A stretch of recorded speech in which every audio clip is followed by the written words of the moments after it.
get today's Frontier opening bell out to you. I am boasting Amafaye from Frontier Africa Report, and this is the markets on Tuesday. The Nigerian market was green. The BIVM composite in Ivory Coast was also in a green territory. Egyptian market was bigger by 20 basis points. The Nairobi market fell almost 1%, while South Africa rose 2.71%.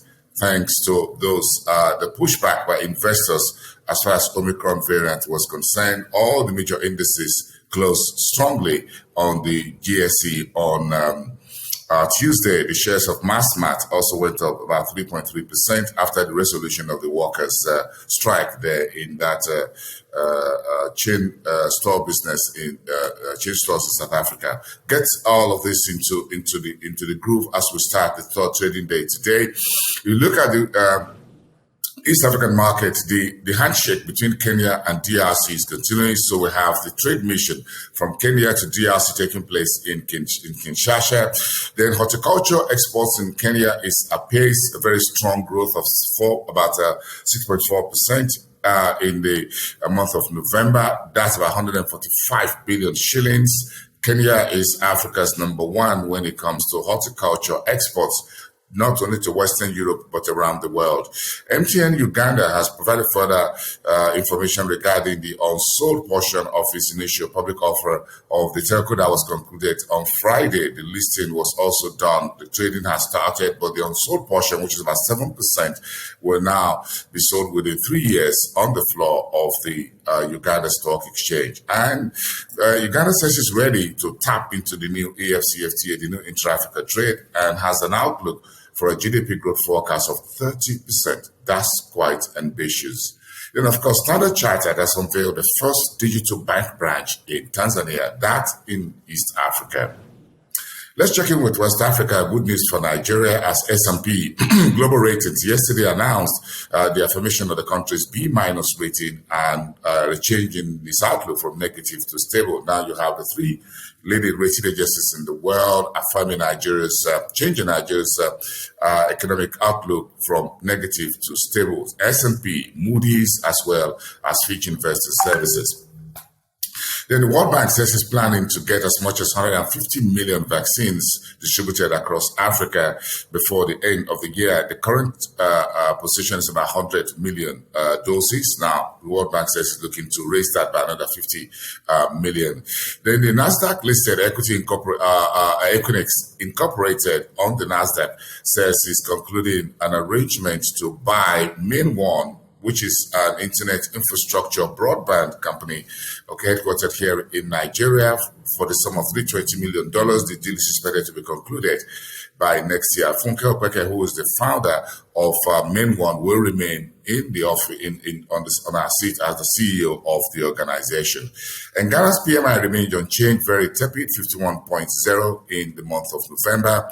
While the Bank of Africa is reporting a profit climb of nearly about 23% to about 14.7 billion CFA for the third quarter ended September. And Mali says it's suspended the export of agricultural products. The whole idea is to spend less on agri products that are imported and keep some of those agricultural produce in the country. Let's touch with South Africa, where I spoke about the markets just today, a very strong 2% on the upside for the largest securities exchange on the African continent. The country's GDP numbers for third quarter came in, however, in the water, 1.5% contraction. The initial outlook was for 1.2. It came in at 1.5. Agriculture, manufacturing, and trade were negatively affected on the back of that unrest, violence and looting in the month of July, the COVID-19 pandemic, and of course the jobless market in Africa's most advanced economy. Then Time Bank says it's completed Series B capital raising of about 2.9 billion rand. And Zimbabwe's central bank yesterday, for the final time for the final meeting in 2021, decided to leave policy rate unchanged at 60%. Quite accommodating for the country, looking at inflation around the same figure. And is targeted for GDP for the rest of the year. De Beers say they're exploring mining activities in Angola. A lot of hydrocarbon going on now. De Beers, which is one of the world's #1 diamond miners, is looking into Angola within the Southern African community. And Namibia says its October import figure brings its trade deficit to 7 billion Namibian dollars. Yesterday on Monday we got Nigeria's trade balance also a negative 3 trillion local currency for the period ended September. That's the third quarter numbers. Let's move on to North Africa, where Egypt, the financial regulatory authorities, has okayed the second phase of the right issue, which is being pulled out by the Obo Estate Investment. That's an estate investment company. Is doing a right issue for existing shareholders of the company. And North Africa's Trade Finance Summit for 2021 will take place in the United Arab Emirates. And Morocco's insurance for the sector, total written premium, was up nearly 10% to about 43.1 billion dirhams for the month of October. That's reporting from the regulatory side. And Tunisia says its customs revenue was up 17.2%.